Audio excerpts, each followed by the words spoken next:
부산 여중생 폭행 사건의 파장이 거세지고 있습니다. 잦아들질 않고 있습니다. 14살밖에 안 된 여중생들 이 사이에서 벌어진 일이라는 게 도저히 믿기지가 않을 정도로 잔인했던 폭행이었기 때문인데요.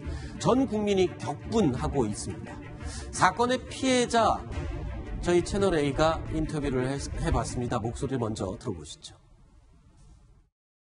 폭행이 이루어졌을 때 그때 상황하고 좀 기억나는 대로 좀 이야기해 줄 수 있어요? 어땠는지.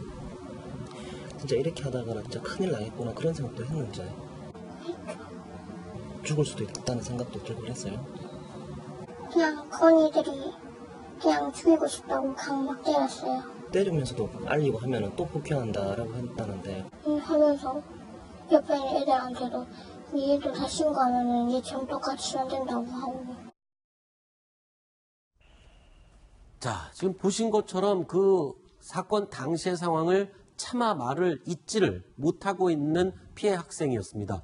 그리고 워낙 많이 다쳐서 발음도 제대로 하지 못하는 그런 상황이었습니다. 자, 지금 평생 이렇게 아픈 기억을 갖고 살아가게 될 저 피해 학생, 지금 수사는 어떻게 진행되고 있습니까? 네, 현재 그 맨 처음에 1차 사건의 가해 학생 5명 가운데 2명에 대해서 경찰이 구속영장을 신청을 했습니다. 네. 그런데 한 여학생에 대해서는 현재 가정법원에서 그 관련 절차가 진행되고 있어서 네. 검찰은 한 명에 대해서만 구속영장을 청구한 상태입니다. 네. 그리고 수사가 계속 진행되고 있는데 1차 사건에 대해서는 5명의 가해자가 나왔었는데 2차 사건에서는 2명이 늘어서 7명으로 늘어난 상황입니다. 네. 자, 부산경찰이요. 이 사건에 대해서 신변 보호 조치를 취했습니다. 근데 이 피해자에 대한 신변 보호가 아니고 가해자에 대한 신변 보호예요. 이거 무슨 말입니까?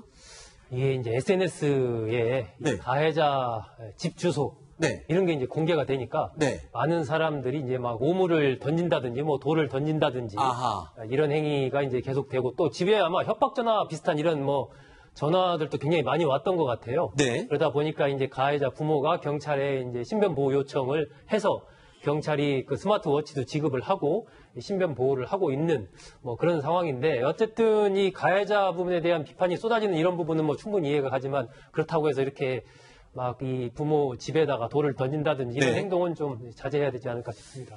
자, 이 사건이 불거지고 문제가 커지면서 지금 청와대 홈페이지에는요, 소년법 폐지 또는 개정 청원 운동이 벌어지고 있습니다. 지금까지 23만 명이 지금 서명을 하고 참가한 상태인데 소년법의 내용을 좀 손을 봐야 된다라는 주장이 핵심입니다. 자, 쇄도하는 민심에 드디어 정치권이 답을 했습니다. 여당 추미애 대표가 이야기를 했는데요. 들어보시겠습니다. 청소년 범죄가 연령화 흉포화되고 있는 현실도 직시해야 될 것입니다. 우리 민주당은 국민 법 감정에 맞도록 관련 법 개정 논의를 신중히 검토하도록 하겠습니다. 소년법이 현실을 따라가지 못하고 너무 관대한 것도 문제입니다. 국민의당은 만 18세 미만의 범죄자들의 형량을 완화하는 내용을 현실에 맞게 개정하는 것을 역점적으로 추진하겠다는 말씀을 드립니다. 김태호 변호사님, 그러니까 소년법에 적용되는 내용 어떤 부분을 가장 지금 문제시 삼는 겁니까? 연령인 가장 중요한 거죠? 거는요, 저 연령 기준이에요. 근데 네. 연령 기준은 소년법만 개정해서 되는 게 아니에요. 지금 형법에 보면 14세 미만자 형사 미성년자입니다. 그렇죠. 형사처벌 안 받아요. 네. 그래서 이제 소년법에 그러면 여기 이 14세 미만 아이들 어떻게 할까? 그래서 10세 이상 14세 미만까지 촉법, 좀 법을 저촉했다 이런 뜻입니다. 촉법 소년이라고 해서 이제 보호관찰 같은 보호 처분하거든요. 네. 10살 안 하면 아무것도 안 하고요. 네. 그런데 그거를 촉법 소년의 아이들. 기준을 10세 이상 10세 미만으로 낮춘다고 하는데 저건 소년법만 개정해서 될 게 아니라 아예 형법에 있는 형사 미성년자 기준을 14세 미만이 아니라 12세까지 낮춰야 되는 거예요. 자, 그런데 이렇게 현행을 개정하게 되면 지금 원래 10세에서 14세가 촉법소년으로 규정이 되는데 연령을 낮추게 되면 요번 사건 같은 경우에 14살 그렇죠. 뭐 한 명 있다고 여중생들이 그러잖아요. 포함됐으니까 해당이 안 되게 되는 거군요. 그렇죠. 그런 게 있고요. 그다음에 최고 형량 같은 경우에는 아주 쉽게 말씀드리면 현행 소년법은 15년이 최고입니다. 그동안 특정 강력범죄 같은 경우 20년까지 가중은 돼요. 그러니까 네. 이번에 인천 살인 사건에서 실제로 실행을 했던 그 학생이 지금 20년 구형하지 않았습니까? 네. 나름 최고 형량 구형한 거예요. 그런데 그걸 조금 완화해서 네. 최고 형량을 25년, 특정 높여라. 강력범죄 같은 경우는 30년까지 할 수 있게 만들자라는 개정안이 여러 의원들의 개정안이 나와 있는데 그 중에 하나가 이건 거죠. 그렇군요. 자, 일단은 14세 미만의 강력범죄 얼마나 늘었길래 이렇게 법까지 개정해야 된다라는 청운동이 일고 있는 겁니까? 데이터가 있습니까? 네, 있습니다. 일단 화면에 보시면 되는데 일단 10대 청소년들의 범죄 자체가 늘고 있습니다. 근데 그 가운데서 만 14세 미만 청소년들의 강력범죄 비율이 더 늘고 있습니다. 그렇기 때문에 전체적인 물량 자체가 굉장히 많이 늘고 있는 것인데 2012년 11.75%였는데 2016년 작년을 보면 15.2% 정도로 계속해서 늘고 있는 추세가 나타나고 있습니다. 자, 그러니까 핵심은 지금 강력범죄, 흉악범죄를 저질렀을 때 청소년이라는 이유로 처벌을 받지 않게 되는 이런 상황에 대한 이야기를 하고 있는 겁니다. 우리나라가 이런데 외국의 경우는 그러면 기준이 어떻습니까?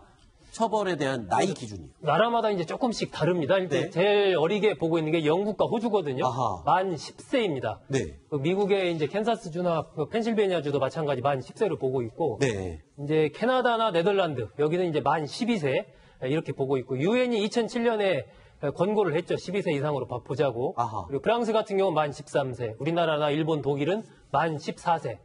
반면 이제 덴마크라든지 핀란드, 스웨덴은 만 15세. 이렇게 나라마다 조금씩 다릅니다. 네.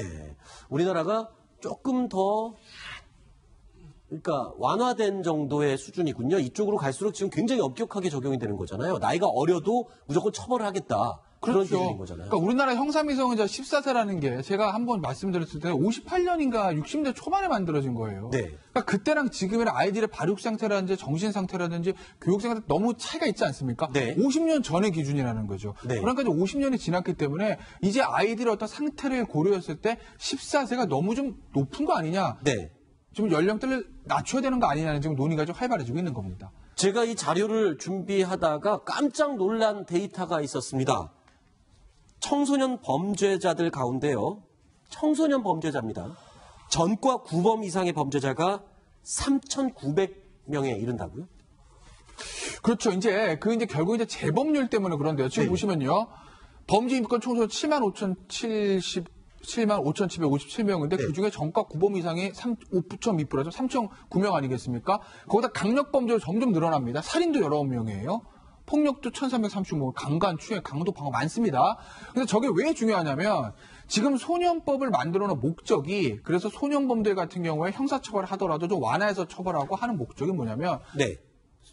소년이기 때문에 처벌보다 교화와 개선에 좀 방점을 두고 있는 거예요. 네. 어릴 때 실수로 이런 범죄는 저질렀지만 아직 앞길이 창창한 청소년이니 우리가 교화하고 개선해서 다시는 그런 범죄를 저지르지 못하게 하자. 네. 이게 소년법의 주된 목적인데 그 목적을 달성했는지를 볼 수 있는 제일 가장 좋은 게 아까 봤던 그 통계 아니겠습니까? 그런데 전과 구범 이상이 3,000명이나 된다는 얘기는 네. 전과 구범이 뭐겠어요? 속된 말로 우리가 어렸을 때부터 소년은 들락날락했습니다 얘기하지 않습니까? 네. 딱 그거거든요. 아하. 그러니까 그렇게 소년법에 따라서 조금 완화된 처벌을 했다 하더라도 이게 과연 실제로 효과를 발휘하고 있는 거야? 네. 아이들의 재범 방지가 된 거야? 네. 교화가 된 거야? 여기에 대한 어떤 반성이 지금 일어나고 있는 겁니다. 그러니까 보호관찰 같은 경우도 지금 재범률이 네. 성인에 비해서 청소년이 거의 2배가 높거든요. 아하. 오히려 네. 재범률이 더 낮아야 되는데 더 높습니다. 그러니까요. 그러면 이 보호관찰 제도의 운영, 거기에 교육이라든지 관리라든지 이런 부분에 좀 여러 가지 문제가 있다고 보여지기 때문에 그 부분에 대해서도 개선이 좀 필요해 보입니다. 네. 알겠습니다.